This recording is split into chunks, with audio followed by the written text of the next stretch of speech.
I'm back in Kharkiv.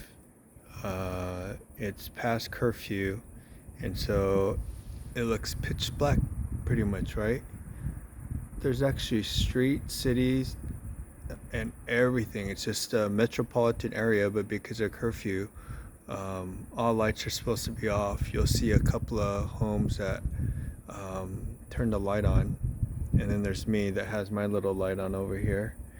Uh, I didn't hear any bombing today. Last time I was here, it was bombing like almost every hour, and today nothing. So I think maybe they're kind of um, finding a different area to bomb, or just feel like they've gotten everything they needed.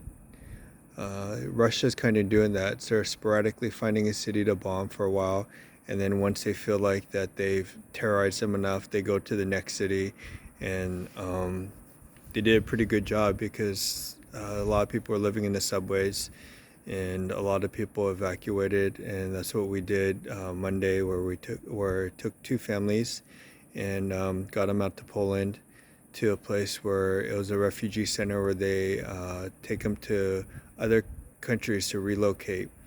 Finland, New Zealand are the two big ones. Sadly, U.S. is not doing that kind of stuff for the Ukrainians. I would love to be able to send them back there. It's a little, I don't know, there doesn't seem to be anything that um, comes out making you feel like good about it. Because when I train soldiers, they're coming off the front line, spending only 5 days to train, and then they're going right back out there.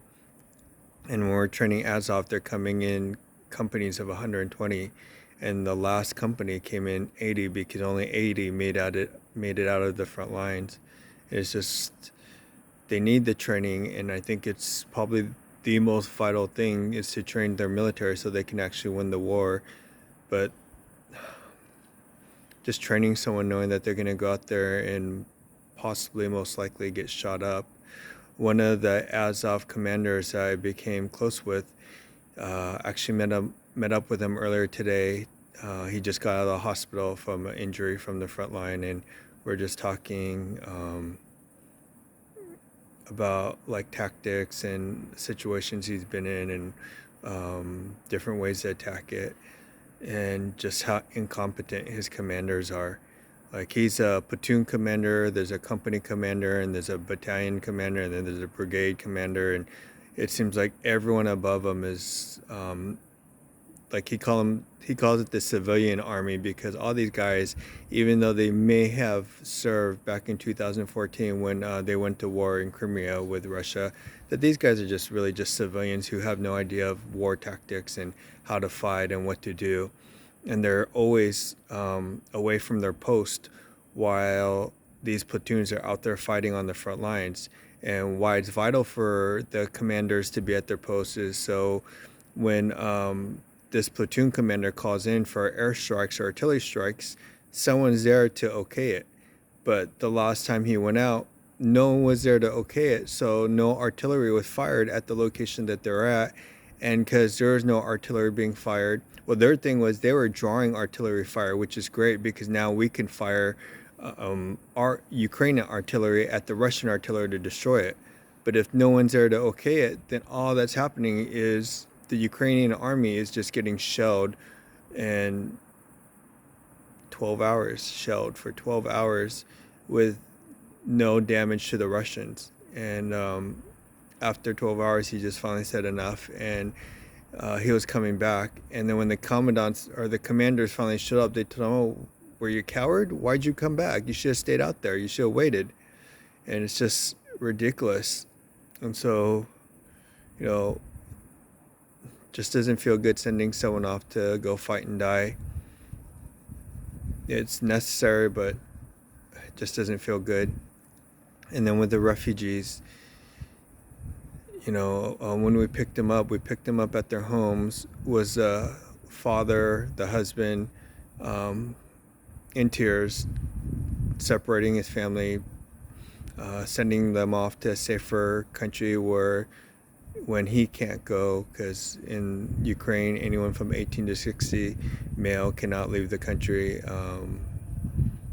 So it was just heartbreaking to watch them break apart. And then you hear a lot of stories, a lot of refugees that are mistreated, or there's a lot of tourist humanitarians that just want to videotape it and put them on their Instagram or what have you, but have no respect for what these refugees are actually going for, or actually any care for them. And so, my group was very adamant about taking them from point A all the way to point B and not handing them off to anyone else. But it's just really emotional taking a family away from their home, their husband, their father, their friends, and take them to another country where they're going to go to even another country and they have no clue what to do or how it's going to go. And so I am keeping in touch with them to make sure how they're doing. They do need books. Like, I'm trying to get the kids to study the SATs, although I don't know if the SAT is valid anymore to get into college, but trying to get them books so they could study and hopefully get a better career and not be in a situation like this ever again. Of course, the best way to do that is somehow get a degree from the U.S. and work in the U.S. I'm telling you, my U.S. passport gets me through everything. And when someone sees my U.S. passport, they're like, "Oh, American," and it's 70% of the time that's all they got to see to let me through. And because there's checkpoints everywhere, checkpoints going through the border, cops pulling me over, whatever it may be. A lot of times just the fact that I have a U.S. passport gets me through. Don't leave home without it. Yeah, so doing extracts, it's just not it's a hard thing too. There's no clean filling there either. Getting medical and food, taking it to these frontline areas and dropping it off, and then you gotta leave them there, and who knows what's gonna happen.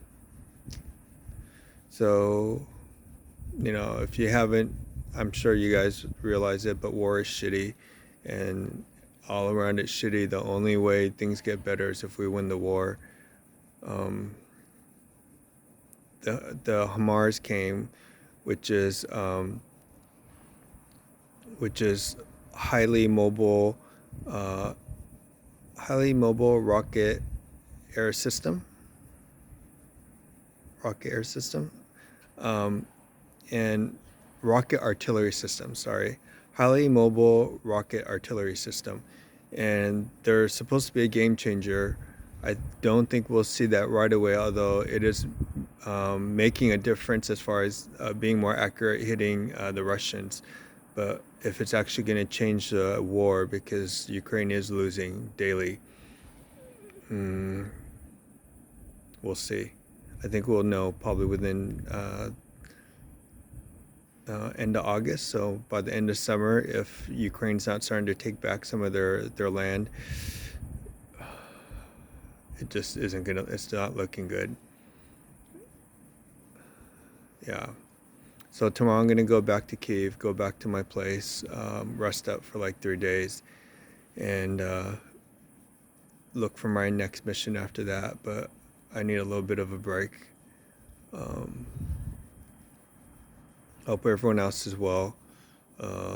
If anyone has any educational books or just fun books for kids to read, teenage kids too, Encyclopedia Browns are always my favorite. The Great Brain.